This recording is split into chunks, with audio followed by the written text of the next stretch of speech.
নালিশ করে, আমি কেন এখানে বসে আছি, আমি কেন বক্তৃতা দিই, তার খুব লাগে। কেন লাগে? আমি একজন স্বাধীন চেতা মানুষ এবং বাংলাদেশের সংবিধান অনুযায়ী এখনও আমি প্রধানমন্ত্রী। 7 জুলাই ছাত্ররা আন্দোলন শুরু করলো কোটার, কারণ এই কোটা তো আমি বাতিল করে দিয়েছিলাম যখন 2018 সালে তারা আন্দোলন করে। হাইকোর্ট একটা রায় দিয়েছে, সঙ্গে সঙ্গে সরকারের পক্ষ থেকে, আমাদের পক্ষ থেকে আমরা হাইকোর্টে সেটা আপিল করে স্থগিত করে দিই। আসলে কোটা বলে তো কিছুই নাই। তারপরে 7 জুলাই থেকে যখন আন্দোলন শুরু করে, আমি তখন সবাইকে বলেছিলাম, পুলিশ আইজিপি কমিশনার বা আমাদের সবাইকে বলছিলাম, দেখ বা ছেলেপেলেরা আন্দোলন করছে, আমরা তো আন্দোলন সংগ্রাম করে রোদে পুড়ে বৃষ্টিতে ভেজে দিনের পর দিন সংগ্রাম করেই এই দেশ স্বাধীন করেছে। এরা তো সেসব কিছু করতে হয়নি, কারণ 2009 আমি সরকার গঠন করার পর থেকে এই 15 বছর ধরে মানুষ শান্তিতে ছিল।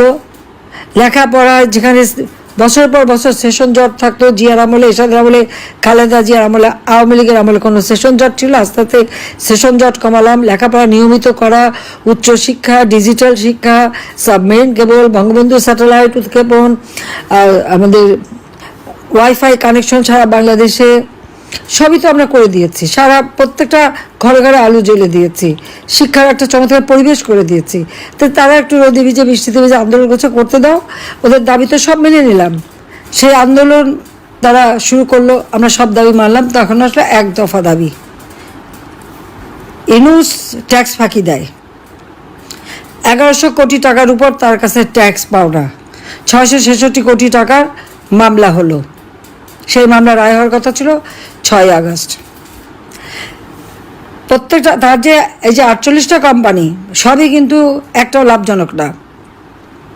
লাভজনক না, তার কারণটা হচ্ছে সে কোনো ট্যাক্স দেবে না, কাজে সে ট্যাক্স ফাঁকি দেবে। আর শ্রমিকদের যে প্রত্যেক কোম্পানি প্রফিটের 5% শ্রমিক কল্যাণ ফাউন্ডেশনে যাবে। কোনো দিন একটা টাকাও তারা দেয়নি। শ্রমিকরা তার বিরুদ্ধে মামলা করে, সেই মামলায় সে সাজাপ্রাপ্ত আসামি। ডক্টর ইউনূস কনভিক্টেড আসামি, সাজাপ্রাপ্ত আসামি, সেটা আবার লেবার কোর্টে। আজকে সে হয়ে গেছে ক্ষমতার শিখরে বসে আছে অবৈধভাবে, যার কোনো সাংবিধানিক ভিত্তি নেই, যার কোনো জনগণের ম্যান্ডেট নাই। এই অবৈধ ক্ষমতা দখল করে এখন ক্ষমতাকে ভোগ করা, অর্থ আত্মসাৎ করা, অর্থ পাচার করা এবং অর্থ বাড়ানো, এটাই হয়ে গেছে তার। এবং এর মধ্যে ব্যবসা বাণিজ্য কিন্তু আরও কিছু সে হাতিয়ে নিয়েছে। ঠিক বিকাশ, নগদ এদের মতো তিনি টাকা এক্সচেঞ্জ করতে পারবেন। তারপরে হাসপাতাল করবে, এটা করবে, সেটা করবে, নানা ব্যবসা ইতিমধ্যে এই কয় মাসের মধ্যে তিনিও যেমন হাতিয়ে নিয়েছেন, আবার তার ওই সমন্বয়ক গোষ্ঠী তারাও আপনারা দেখেন, তার সেই প্রেস সেক্রেটারি থেকে শুরু করে তার সাথে যারা শত শত কোটি টাকার মালিক হয়ে গেছে তারা ইতিমধ্যেই। 1000 টাকা খরচ করার ক্ষমতা ছিল না তাদের, এখন শত কোটি টাকা ছাড়া তার চোখে দেখে না, আবার দলও করে ফেললো। এইভাবে একটা দেশকে যে তারা ধ্বংসের দিকে নিয়ে গেল, এবং পুরো দেশটা একটা জঙ্গি। আজকে যেখানে আমি কথা বলি, আমার আওয়ামী লীগের অগণিত নেতা কর্মী ঘর বাড়ি ব্যবসা প্রতিষ্ঠান সব একে একে ধ্বংস করে দিচ্ছে।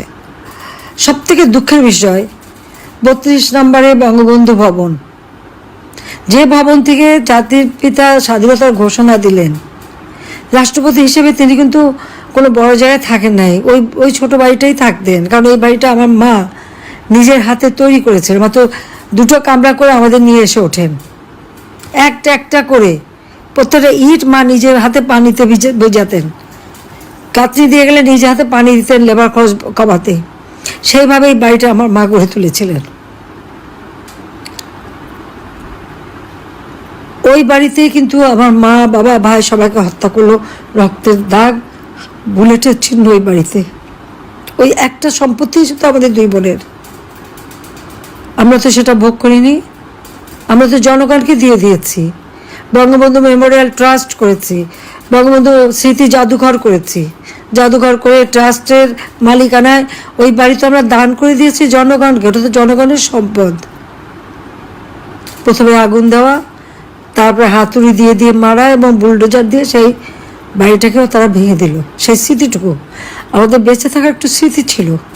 হ্যাঁ, আমি 81 সালে ফিরে এসে আমাকে কিন্তু জিয়া রহমান ওই বাড়িতে ঢুকতে দেয়নি। জিয়া মরার পরে সাত্তার সাহেব তখন বাড়িটা দিয়েছ, সেটা আবার অন্য এক ইতিহাস। আমাদের নামে একটা বদনাম করবে, এই সোনাদানা পাওয়া গেছে, এটা গেছে ওইসব প্রচারের জন্য। যাই হোক, তাও ওটা দিয়েছিল। অন্ত ঘরে বসে আমি আমার বাবা ভাইদের জন্য দোয়াটা পড়তে পারতাম, কারণ জিয়ে বেঁচে থাকতে ঘরে ঢুকতে পারিনি, রাস্তায় বসে দোয়া পড়তে হতো। কিন্তু আমাদের কোনো আফসোস এটা আমি করি না এই জন্য যে বঙ্গবন্ধুর নাম মুছে ফেলার চেষ্টা তো বহুবার হয়ে গেছে। 7ই মার্চের ভাষণ আন্তর্জাতিক প্রামাণ্য দলিলে জাতিসংঘ কর্তৃক স্বীকৃত, ইউনেস্কো স্বীকৃতি দিয়েছে। বঙ্গবন্ধুর নাম ওই স্যাটেলাইট বঙ্গবন্ধু 1 ওর গায়ে লেখা মহাকাশে চলে গেছে, আর সারা বিশ্ব জানে। কাজে হাজার হাজার নেতাকর্মী আজকে গৃহহারা, ঘর বাড়ি হারা, আগুন দিয়ে জ্বালিয়ে দিয়েছে, সব লুটপাট করেছে। এই লুটেরা কারা? আজকে এত নীতির কথা, ক্ষমতা, এত দাপট, সব লুটপাট করেই তো এই দাপটার এত বড় কথা। তো লুটেরাদের রাজত্ব চলছে, এবং ইনুস হলো সেই লুটেরাদের সর্দার। আওয়ামী লীগের যে কয়েক হাজার নেতা কর্মীকে হত্যা করেছে, শুধু নেতা শুধু না, তার পরিবার সহ। ছেলেকে পায়নি, মাকে নামাজ পড়া অবস্থায় মার মাথায় আঘাত করে মাকে মেরেছে, মা চাচি একসাথে থেকে তাদের পুড়িয়ে মেরেছে, বাবাকে ধরে মেরেছে, অসুস্থ বাবার গায়ে হাত তুলেছে, অপমান করেছে। আওয়ামী লীগের নেতাকর্মীরা 32 সময় ফুল দিতে গেছে, এমনভাবে তাদের বেজ্জুতি করেছে এবং অত্যাচার করেছে যে পরবর্তী তাদের মৃত্যুবরণ করেছে। এই কারাগারে, বগুড়া কারাগার, সব কারাগারই তো প্রায় 11 জন তারা জেল হত্যা করেছে। আর এমন কালকে আমি কদিন সমস্ত জেলা যেখানে যেখানে কথা বলছি, একই চিত্র। আওয়ামী লীগের নেতাকর্মীদের ঘর বাড়ি জ্বালানো প্রাণ, সকলের বিরুদ্ধে মামলা, আর হত্যা মামলার তো সীমাই নাই। ডক্টর ইউনূস আমার বিরুদ্ধে 288টা মামলা দিয়েছে, এবং গোটা আওয়ামী লীগের যত নেতাকর্মী, আমাদের 14 দলীয় নেতাকর্মী মিলিয়ে না হলেও 60 থেকে 70 হাজার মামলা সে দিয়েছে। এবং এজাহারভুক্ত আসামি, আর তার সাথে যদি আমরা অজ্ঞাতনামা ধরি, না হলে 5 লাখ লোকে আসামি করেছে। এখন ইউনূসের নাম আমার মানে গিনিস বুক অফ রেকর্ডে দিলে সে নামটা উঠবে, কারণ কোনো শাসক এত দ্রুত সময় এত মামলা দেওয়া, এত মানুষ হত্যা করা, প্রায় 3000-এর মতো পুলিশ হত্যা, আমাদের প্রায় 3-4 হাজার আওয়ামী লীগ নেতাকর্মী তাদেরকে হত্যা করেছে, আহত করেছে, এতিম করেছে বা সন্তানহারা করেছে। সংখ্যালঘু সম্প্রদায় সব থেকে বেশি তাদের উপরে অত্যাচার, হিন্দুদের বাড়ি বাড়ি যে আক্রমণ, মেয়েদেরকে রেপ করা, তাদের বাড়িঘর থেকে লুটপাট করা এবং আগুন দিয়ে পুড়িয়ে দেওয়া, খ্রিস্টানদের মন্দিরগুলি ভেঙে দেওয়া, খ্রিস্টানদের গির্জা 11টা গির্জা তারা আক্রমণ করে ভেঙে দিয়েছে, বুদ্ধিস্টদের মঠ ভেঙে দিয়েছে, আগুন দিয়েছে এবং তাদের উপরে হামলা। এমনকি আমাদের ওলামা মাসায়েখ, পীর, দরগা শরীফ, সেগুলিও এদের হাত থেকে রেহাই পায়নি। কতগুলি দরগা শরীফ আপনারা দেখেন, সব ভেঙে টেঙে চুরমার, লুটপাট। ওলামা মাশায়েখদের বিরুদ্ধে অনেকের বিরুদ্ধে মামলা, তাদের উপরেও নির্যাতন।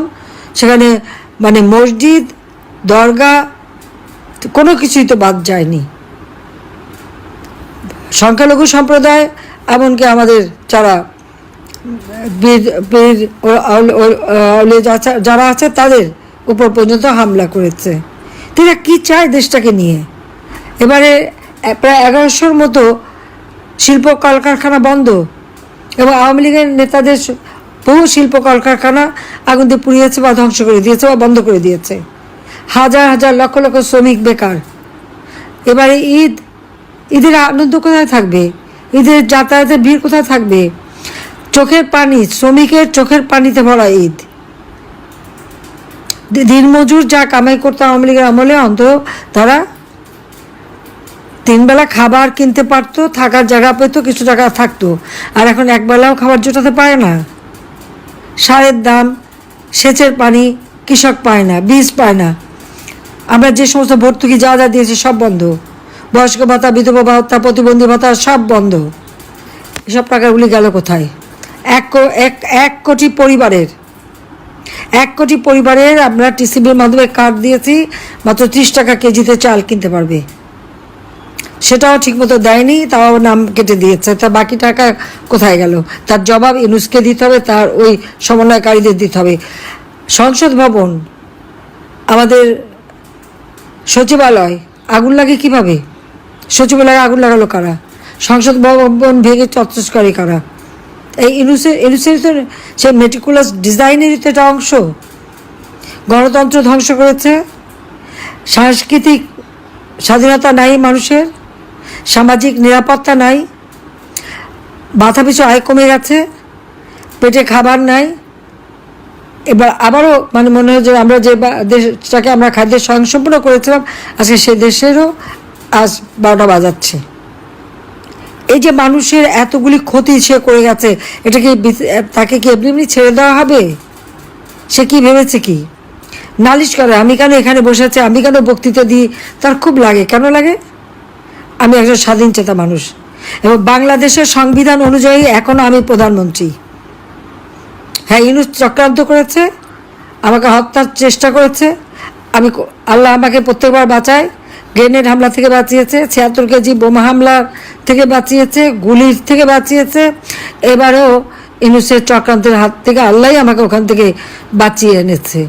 আল্লাহ যখন আমাকে বাঁচায়, আমি বিশ্বাস করি আমাকে দিয়ে আরও কিছু ভালো কাজ করাবে।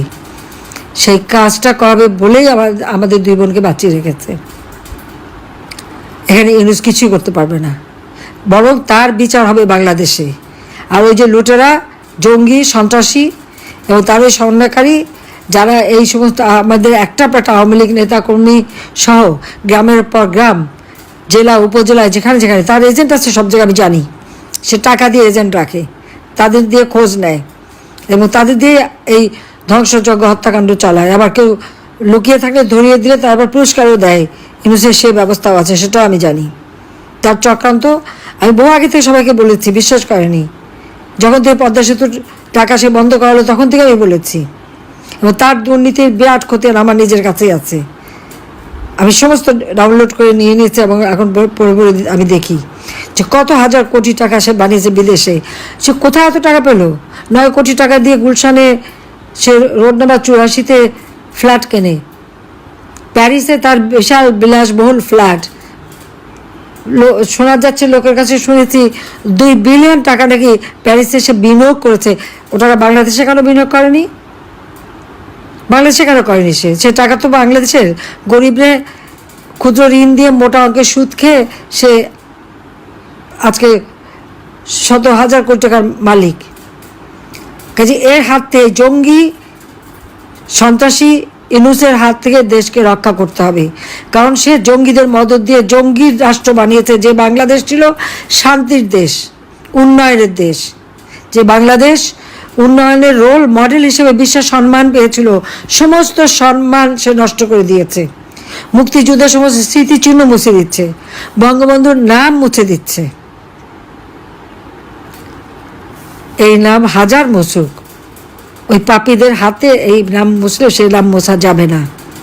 এটা আছে বাংলাদেশের মানুষের হৃদয়, থাকবে চিরদিন। কিন্তু আল্লাহ নিশ্চয় একদিন দিন দেবে ওই খুনি ইউনূস এবং তার যারা দোষর আছে, তার ওই সন্ত্রাসী গ্যাং, তার ওই সমন্বয়কারী থেকে শুরু করে উপদেষ্টা থেকে শুরু করে যারা যারা তার মদতদানকারী, প্রত্যেকের বিচার বাংলার মাটিতে হবে ইনশাল্লাহ। আর সেই বিচার আমরা করবই, বাংলাদেশের জনগণ করবে, এ বিশ্বাস আমার আছে। কাজে সে আত্মবিশ্বাস নিয়ে এখন থেকে আমাদের নেতাগুলি যে যেখানে আছেন, কে কী করলো না করলো ওটা দেখার দরকার নাই। এখন সকলকে ঐক্যবদ্ধ থাকতে হবে। জাতির পিতা যেমন 7ই মার্চের ভাষণ বলছে, যার যা কিছু আছে তাই নিয়ে, হ্যাঁ এখানে আমি বলবো যে যার যা আছে যতটুকু তাই নিয়ে সকলে, আমার কৃষক, শ্রমিক, আমাদের মেহনতি মানুষ, তাদের পাশে দাঁড়াতে হবে। কারণ প্রত্যেকে আজকে কষ্টে পাচ্ছে। আওয়ামী লীগের আমলে এই কষ্টটা তাদের ছিল না। কোভিডের সময় ওই গার্মেন্টস শ্রমিকদের মজুরি আমি নিজে সরাসরি দিয়েছি। ব্যবসায়ীরা শান্তিতে ব্যবসা করছে, যে দলই করুক। ব্যবসায়ী ব্যবসা চালাতে পারে তার জন্য মাত্র 4% সুদে তাকে আমরা ঋণ দিয়েছিলাম, বাকি 5% আমি ভর্তুকি দিতাম। বয়স্ক বিধবা থেকে শুরু করে প্রতিবন্ধী সবাইকে আমি এমনকি স্কুলে যে বাচ্চা যায় মান নামে আমি বৃত্তি উপবৃত্তি দিতাম। সমস্ত টাকা আমার বাজেটে ছিল। 7,97,000 কোটি টাকার বাজেট আমি দিয়ে এসেছি। সেই টাকা কোথায় গেছে ইউনূসের কাছে আমি হিসাব চাই। আবার দেখ কেন মানুষ কেঁদে ফিরবে? কেন মানুষের ঘরে হাহাকার? কেন আমার শ্রমিকের কান্নায় ঈদের চোখে পানি পড়বে? তার জবাব তাকে দিতে হবে, তার জবাব ইউনূসকে দিতে হবে। কাজে আমি বলবো যে যার যেভাবে আছে, মানুষের জীবন না বিশ্বাস উঠে গেছে, মানুষকে রক্ষা করতে হবে, এটা আমাদের দায়িত্ব। আমরা তো জীবনে কিছু চাইনি, আমরা দুই বোন, আমরা তো সব তো বিলে দিয়েছিলাম। আমাদের বাচ্চারা নিজেরা তাদের মেধা দিয়ে পড়াশোনা করে বিশ্বের সেরা সেরা ইউনিভার্সিটি থেকে ডিগ্রি নিয়ে তারা কেউ চাকরি করে খাচ্ছে, কেউ কনসালটেন্সি করে, তাদের মতো তারা আছে। তাদের বিরুদ্ধে লেগে আছে, তাদের পিছনে লেগে আছে সে। কাজে এই অন্যায় যেটা আবার দেশের মানুষের সাথে সে করলো, আজকে আবার বৃদ্ধ বনিতা সবাই আজকে কষ্ট পাচ্ছে। বাংলাদেশে কেউ আজকে, কারণ মেয়েরা এখন আন্দোলন করে রাত 12টার সময়, সন্ধ্যার মধ্যে তাদের ঘরে ফিরতে হয়। শেখ হাসিনা থাকতে আমার পদত্যাগ চায় তারা, আর আমি তাদের নিরাপত্তা দিই। এখন কেমন অবস্থা তাদের? আজকে আমাদের হাজার হাজার ছেলে পেলেদের লেখাপড়া বন্ধ, তাদের ডিগ্রি কেড়ে নিচ্ছে, তাদের পড়তে দিবে না। আওয়ামী লীগের সন্তান হলে পরীক্ষার ফর্ম পাবে না। কেন? আওয়ামী লীগ কি অপরাধ করেছে? দেশ স্বাধীন করে অপরাধ করেছে? তো বাংলাদেশ স্বাধীন না হলে ওই পাকিস্তানিদের বুটের তলায় থাকতে হতো, সেটা তাদের মনে রাখা উচিত। আর 71 সালের 3রা ডিসেম্বর পাকিস্তান ভারত যুদ্ধ শুরু হয়। আর আমাদের মুক্তিযুদ্ধ তো বঙ্গবন্ধু যেদিন থেকে বলেছেন সেই মার্চ মাস থেকে শুরু হয়েছিল। কাজে মুক্তিযোদ্ধা মিত্র বাহিনী একই সাথে যুদ্ধ করে, কিন্তু পাকিস্তান বাহিনী হেরে যায় যুদ্ধে। আজকে যদি আওয়ামী লীগের নাম মুছে যায়, বঙ্গবন্ধুর নাম মুছে যায়, মুক্তিযুদ্ধের সব স্মৃতি মুছে ফেলে, অবশিষ্ট কি থাকে একবার ভেবে দেখুন তো। বঙ্গবন্ধু শেখ মুজিব ফিরে এসেছেন বলেই মিত্র শক্তি ভারতীয় বাহিনী বাংলাদেশ থেকে তিনি ফেরত পাঠাতে পেরেছিলেন, অন্য কেউ হলে পেত না। আজকে যে গভীর এই যে সমুদ্র সীমা, এই আইন বঙ্গবন্ধু শেখ মুজিব 74 সালে করে যান, তারপরে কেউ এটা দিয়ে কাজ করেনি। আমি ক্ষমতা আসার পরে এই সমুদ্রের সীমায় আমাদের অধিকার আমি প্রতিষ্ঠিত করি। আমাদের ল্যান্ড বাউন্ডারি, স্থল সীমানা চুক্তি, এটাও বঙ্গবন্ধু সেই চুক্তি করে গিয়েছিলেন, সংবিধানও সংশোধন করে দিয়েছেন, কিন্তু কেউ বাস্তবায়ন করেনি। আমি ক্ষমতায় আসার পরে এটা বাস্তবায়ন হয় এবং প্রাইম মিনিস্টার মোদি পার্লামেন্ট এটা পাশ করান। তো শান্তি চুক্তি, পার্বত্য চট্টগ্রাম শান্তি চুক্তি, গঙ্গা পানি চুক্তি, সবই তো আওয়ামী লীগের করা। আচ্ছা, যতগুলি প্রতিষ্ঠান বাংলাদেশ আজকে বদলে গেছে গ্রাম পর্যায় পর্যন্ত, প্রত্যেকটা গ্রাম আমার শহর, এই স্লোগান তুলে প্রত্যেকটা গ্রামকে একটা শহরে উন্নীত কে করেছে? আওয়ামী লীগ করেছে। তা আওয়ামী লীগের অপরাধটা কি? মানুষ শান্তিতে ছিল, সুখে ছিল, খেয়ে পড়ে ভালো ছিল, ছেলেমেয়েরা লেখাপড়া করতো, ডিজিটাল বাংলাদেশ গড়ে তুলেছিলাম। আজকে ফ্রিল্যান্সিং করে ছেলেমেয়েরা বিদেশি পয়সা কামাই করতে পারতো, বিদেশে ট্রেনিংয়ের জন্য আমরা পাঠাতাম, সব বন্ধ। এই কয়েকটা মাসে দেশটাকে শেষ, কিন্তু সে টাকা পয়সা তারা যথেষ্ট বাড়িয়েছে। কাজে এদের বিরুদ্ধে আজকে জনমত তৈরি করে এদেরকে উৎখাত করবার জন্য সব ব্যবস্থা নিতে হবে। ইনশাল্লাহ জনতার জয় হবেই হবে। জয় বাংলা, জয় বঙ্গবন্ধু, বাংলাদেশ চিরজীবী হোক।